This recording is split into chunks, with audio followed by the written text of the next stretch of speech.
한 해가 시작되었습니다. 희망찬 새해입니다. 올 한 해 동안 여러분 모든 가정과 사업, 생업, 살림, 또 공부하는 자녀들의 학업 위에 주님의 은혜가 충만하시기를 함께 하시기를 축원합니다. 한 해 지내다 보면 늘 좋은 일만 있진 않겠죠. 지내다가 보면 업되는 날도 있고 다운되는 날도 있습니다. 교회 나와서 예배드리고 친구들 만나면 좋은데 집에 들어가면 곧 급다운되고, 사업이 잘 돼서 돈이 잘 들어오면 좋아졌다가 또 잘 안 되는 달에는 살맛 안 나고 완전히 다운되고, 이런 경우들이 우리 인생에 있습니다. 감정 따라서 마음 씀씀이도 생각도 흔들리곤 하는 것입니다. 그 이유가 무엇일까요? 이유는 하나입니다. 그 마음에 평화가 없기 때문입니다. 오늘 시인은 말씀합니다. 주의 말씀은 내 발의 등이요 내 길의 빛이니이다. 이것은 확고한 목적 의식이 있는 고백입니다. 세상이 어떻게 가든 나는 괜찮아. 나는 말씀을 따라갈 거야. 말씀이 참으로 내 인생의 등불이 되고 내 길에 빛을 비추심으로 나는 말씀을 따라가리라.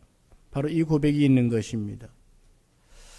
많은 분들이 새벽에 함께 오시면서 기도에 참석하시죠. 새벽 기도에 시편 말씀 강해를 하고 있잖아요. 아침마다 시편 말씀을 읽고 말씀을 붙들고 새 힘을 얻으면서 이제 시편 126편까지 읽어 내려왔습니다. 시편 강해를 하면서 그 중에 이 시편 119편을 읽을 때 성도들과 얼마나 많은 은혜를 나누었는지 모릅니다. 이 시편 119편이 특이합니다. 시편 중에 가장 깁니다. 아니, 성경 중에 전체 중에 가장 긴 176절입니다. 이 시의 구성부터가 특이합니다. 히브리어 알파벳 22자, 그 철자를 한 자씩 한 연을 이루었습니다. 다른 영어로 얘기하면 A로 하게 되면 angel, B는 boy, C는 Christian, 이렇게 철자 따라 언어를 만들어서 그것으로 시를 이어가듯이 한 연에 각 8절 딱 정해놓고 22절, 22철자에 따른 시가 만들어졌습니다. 그래서 176절이 된 것입니다. 성경에서 가장 깁니다. 길어서 지루할까요? 아니었습니다. 약 20일 동안 이 119편을 쭉 읽어 내려가면서 얼마나 깊은 은혜가 있었는지 모릅니다.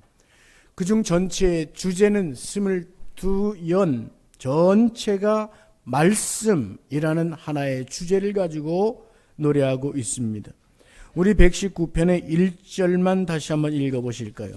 119편 1절 말씀 889면 우리 스크린에도 있습니다. 성경을 가지고 오신 분은 밑줄을 그어가면서 읽어주십시오. 함께 할까요? 행위가 온전하여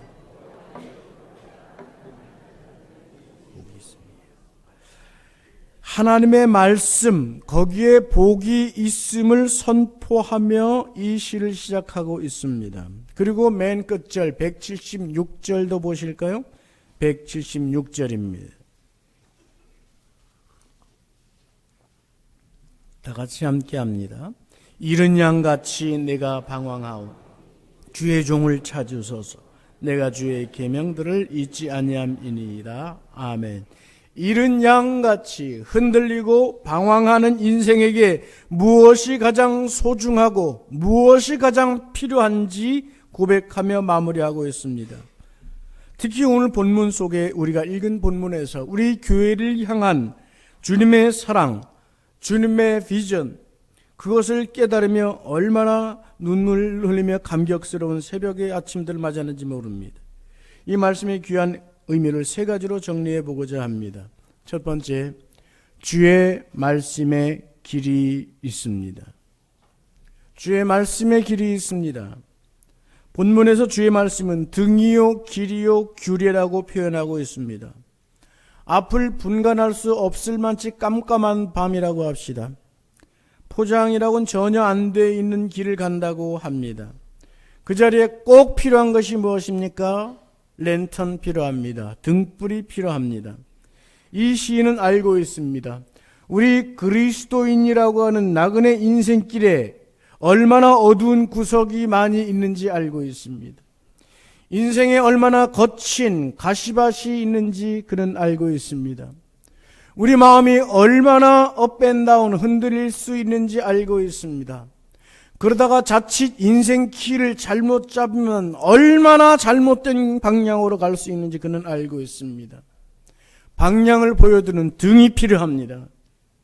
앞길을 비춰주는 빛이 필요합니다. 그것이 바로 말씀이라고 전해줍니다. 정주채 목사님이라는 분이 있습니다. 고신측 훌륭한 목사님인데 우리 기독교 신앙의 어른인 손양원 목사님에 대한 소논문에서 이런 이야기를 들려줍니다. 한 번은 일본 고등계 경사가 손 목사님을 붙잡아다가 신문을 합니다. 성경에 대해서 당신은 어떠한 관념을 가지고 있는가? 일본 천황과 성경 중에 누가 우선인가? 이런 질문인 것입니다. 그때 이렇게 대답하셨다고 합니다. 성경에 기록되어 있는 것은 여호와 하나님의 말씀이어서 나에게 있어서는 생명으로도 바꿀 수 없는 절대적 기록입니다. 나는 성경 말씀이 가르쳐 주시는 교훈을 굳게 믿고 있고 인생의 영원한 생명을 얻는 신조를 믿고 있습니다. 고로 성경은 나의 유일한 신조요, 유일한 신앙의 목표입니다. 성경 중에 기록된 것은 전부 그대로 굳게 믿고 전부가 실현될 것을 믿어 마지 않습니다. 이것이 손양원 선생님의 정신이었습니다. 바로 이 정신입니다. 말씀, 성경 말씀, 이것이 손 목사님에게는 자신의 목숨보다 귀한 방향길이었고 목적이었습니다. 그것이 우리 대한민국 교회의 초석이 되어 오늘까지 이루고 있는 것입니다.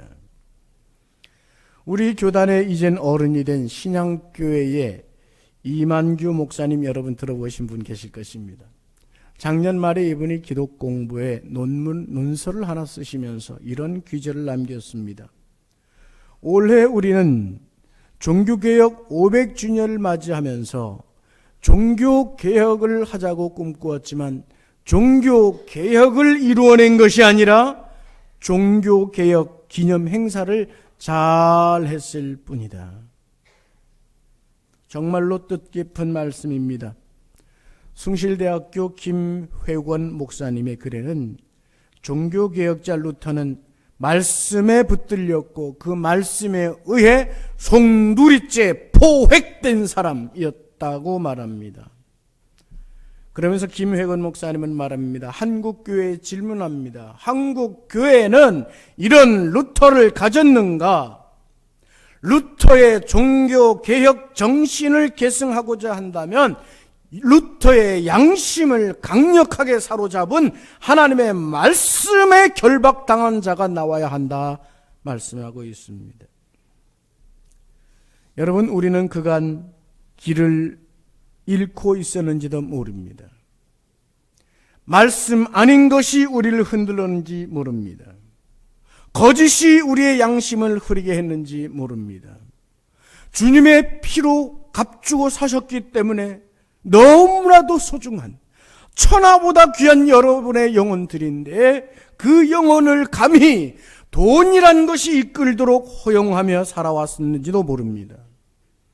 여러분, 이제 돌아갑시다. 참으로 돌아갑시다. 올바른 인생의 방향의 줄기로 돌아갑시다. 내 발의 등이요, 내 길의 빛이요, 내 인생의 규라가 되는 말씀으로 돌아가던 올 한 해가 되시기를 주님의 이름으로 축원합니다. 두 번째, 주의 말씀에 능력이 있습니다. 주의 말씀이 방향을 제시하는 길이 있다면 주의 말씀에는 또한 능력이 있습니다. 107절 말씀에 보면 시인은 나의 고난이 심하오니 라고 고백합니다. 108절 말씀에는 이 세상이 불공평하고 무질서하고 불의하기 때문에 하나님의 공의가 간절하다고 진리에 목마른 고백을 하고 있습니다. 109절 110절 말씀에는 이어서 나의 생명을 위협하는 위기가 있다고 고백하고 악인들이 올무를 놓아서 나를 해하려 한다고 고백합니다. 그야말로 위기의 때를 살아가는 시인의 고백입니다. 여러분, 과거에는 기독교를 공격하는 방법이 핍박이었습니다.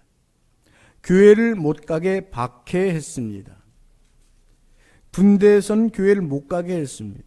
집에서는 교회를 못 가게 했습니다. 회사에서는 교회를 못 가게 했습니다. 그러나 사도행전에서 보듯이 외부의 어떤 압박들은 성도의 신앙을 결코 흔들지 못했습니다. 오히려 순교자 정신으로 핍박이 있을수록 더욱 믿음이 깊어갔고 교회가 든든해졌습니다. 그런데 사단은 지금 모든 것을 다 자유롭게 열어놓았습니다. 얼마든지 다니라고 자유를 주었습니다. 이것이 고도의 수법입니다.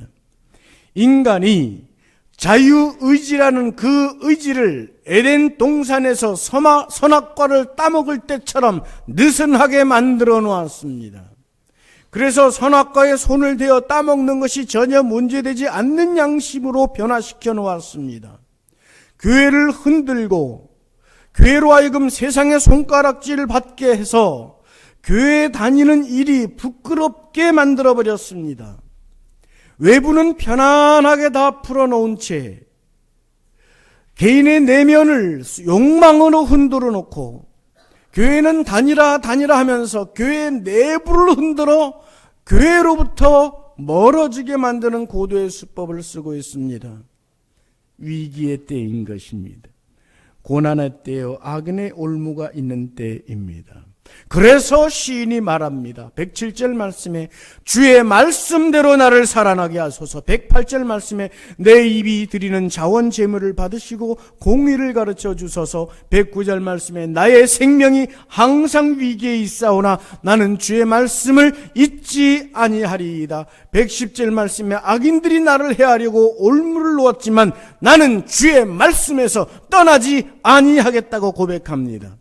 특별히 여기 108절 말씀에 자원예물이라는 말은 말씀을 붙들고 깨달아짐으로 인하여 감사하여 드리는 감사예물을 말합니다. 그런데 정말로 말씀이 실제적이고 구체적인 능력이 있습니까? 그 능력이 있다고 믿어지십니까? 아멘입니다. 성경에서 말씀은 행동의 언어였습니다. 창세기 1장 3절에 보면 하나님이 이르시되 빛이 있으라 하시니 빛이 있었고 라고 기록합니다. 하나님의 말씀이, 그 말씀이 빛이 있으라 하고 말씀하시자 그 선포된 말씀대로 빛이라고 하는 행동의 열매가 나오게 된 것입니다.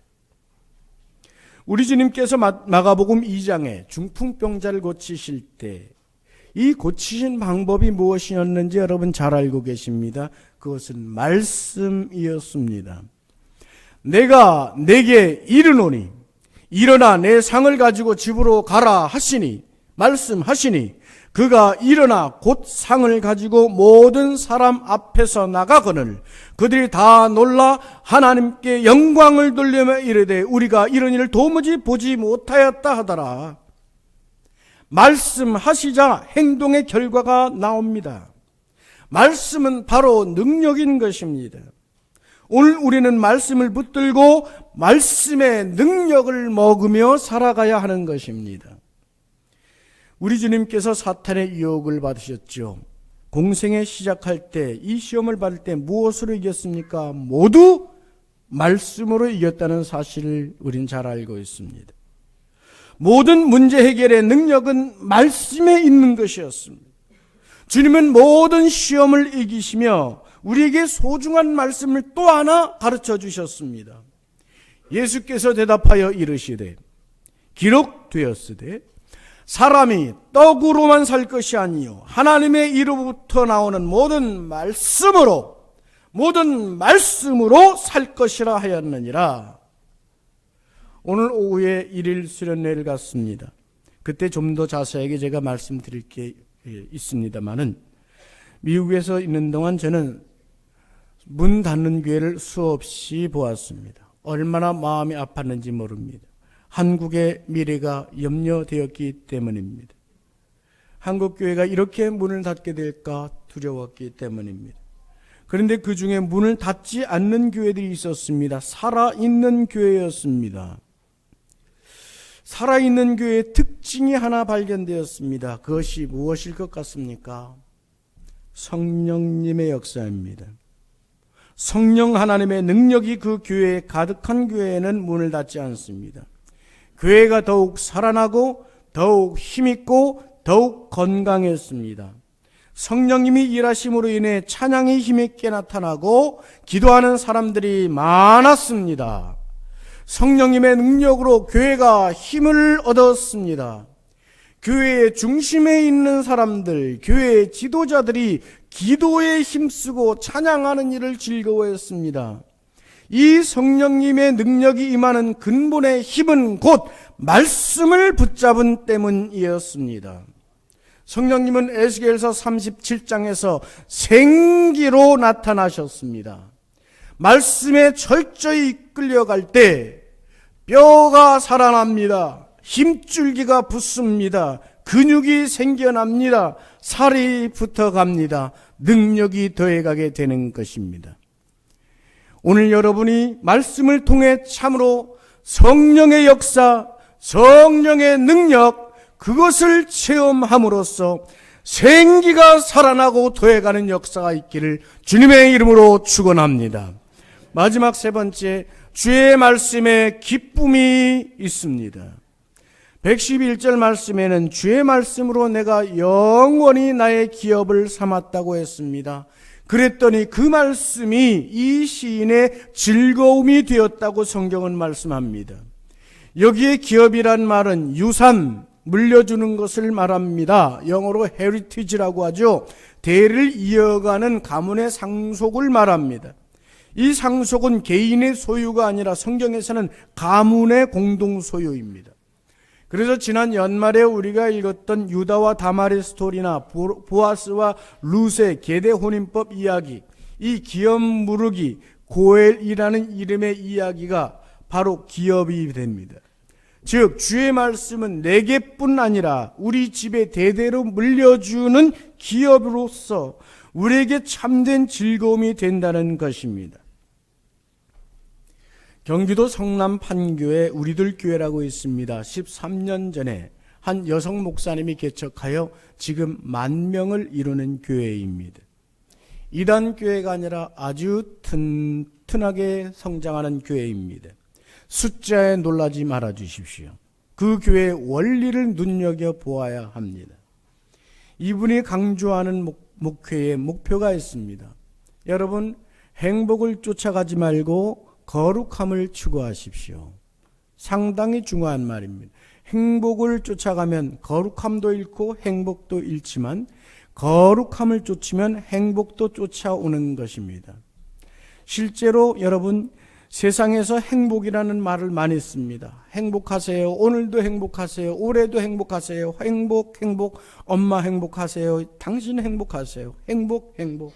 여러분, 우리도 행복이라는 말을 쓰지만 이 말처럼 모호한 말이 없습니다. 행복을 추구할수록 우리는 무슨 질문을 하게 되는지 아십니까? 나는 과연 행복한가? 라고 묻게 됩니다. 행복의 기준이 모호하기 때문에 사람들 사는 것을 보면서 비교하려고 합니다. 그런데 여러분, 사람은 누군가 비교하는 순간부터 불행해지는 법입니다.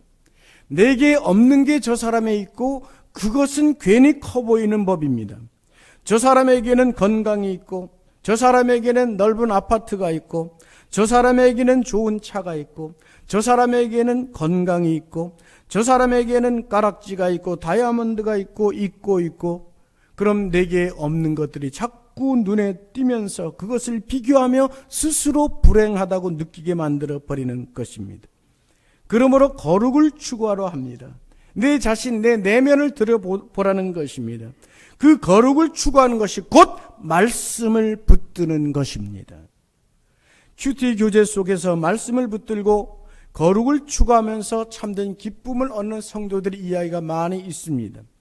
구입하신 분들 앞으로 여러분도 구입해서 보시면 좋겠습니다. 큐티 인교제 속에 그 말씀과 거룩을 추구하면서 참된 행복을 누려가는 성도들로 그 이야기들로 가득합니다. 여러분 기억하십시오. 말씀은 참된 행복의 길입니다. 그 안에 즐거움이 있고 그 안에서 하나님께 주시는 평강이 있습니다. 빌립보서 4장에 말씀하죠. 염려와 근심이 있습니다. 업 앤 다운이 있단 말입니다. 그때 우리는 그 염려를 차단하고 기도와 간구를 감사함으로 하나님께 아뢰라고 합니다. 말씀을 붙들어야 바른 기도, 바른 간구가 나옵니다. 말씀을 붙들어야 감사 속에 기도와 간구가 나옵니다. 바로 그 안에서 하나님이 주시는 평강이 있다고 했습니다. 그 평강에 대해서 이렇게 표현합니다. 모든 지각에 뛰어난 하나님의 평강. 여러분의 모든 필요뿐만 아니라 모든 역사와 우주를 꿰뚫는 모든 지각에 뛰어난 하나님의 평강이 우리 마음과 생각을 지키심으로 평화가 임하고 기쁨이 끊이지 않은 그런 생을 우리에게 주신다는 것입니다. 말씀을 마치겠습니다. 말씀으로 이것이 답입니다. 혹시 그간 어떤 염려가 있었다면 혹은 또 앞으로 염려가 찾아온다면 그때 목적 방향을 잃어버리지 마시고 말씀으로 돌아가야 합니다. 우리들의 의식 속에 늘 말씀이 자리해야 합니다. 우리의 관심사가 말씀이 되어야 되고 우리의 대화의 줄기가 성도들의 나누는 대화의 줄기가 말씀이라야 하는 것입니다. 누군가 여러분에게 질문을 합니까? 우리 아이 공부 앞으로 어떻게 하죠라고 물으면 확실하게 대답해 주십시오. 말씀으로. 여러분 앞으로 사업을 해야 되기 때문에 고민이 있다고 말하는 우리 후배가 있습니까? 대답해 주십시다. 뭐라고 얘기해야 되겠습니까? 말씀으로라고 대답해 주십시오. 오늘 우리 베델교회가 어디로 가고 있는가 걱정된다, 근심된다 그런 말을 들을 땐 걱정하지 말라고 하며 말씀해 주십시오. 어디로 가고 있습니까? 말씀으로라고 말씀해 주십시오.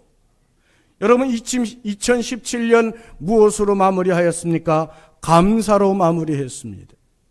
2018년 새해를 무엇으로 열었습니까? 은혜로 열었습니다. 이제 우리는 어디로 가고 있습니까?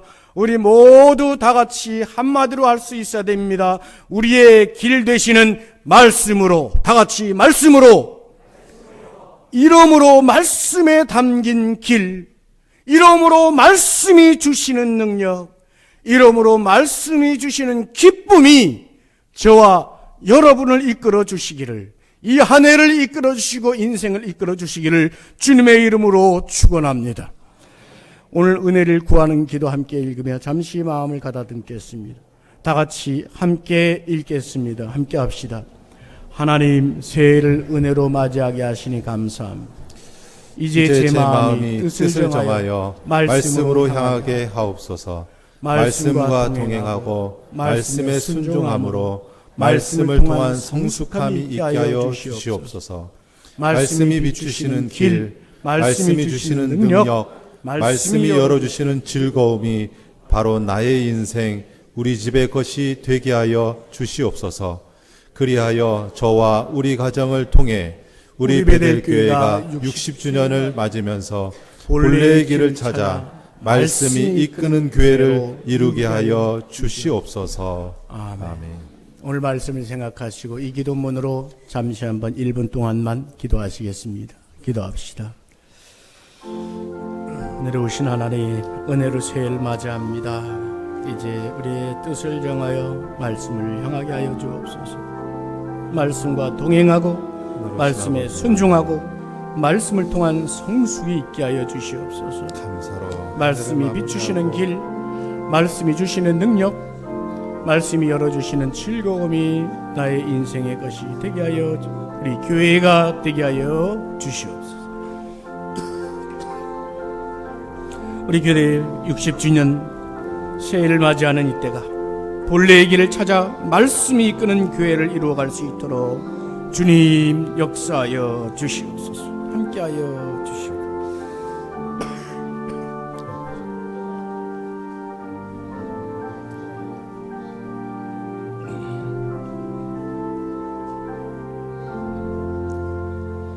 은혜로우신 하나님, 이제 새해 첫 주일을 맞이합니다. 오늘 저희가 함께 모여 예배하며 하나님의 은혜 안에 있게 하심을 감사합니다. 시편의 고백처럼 위기와 고난과 어두움과 불의와 악한 자의 올무들이 가득한 때에 주여 저희로 말씀을 붙들게 하여 주시옵소서. 말씀이 우리의 길이 되고 목표가 되고 등불과 빛이 되어 주시옵소서. 말씀이신 주 예수님, 우리 교회의 주인이 되어 주셔서 친히 지도하시고 인도하시며 충만하여 주시옵소서. 교회의 모든 계획과 비전 속에 성령께서 온전히 주장하여 주시옵소서. 예수님의 이름으로 기도하옵나이다. 아멘. 응답의 찬송.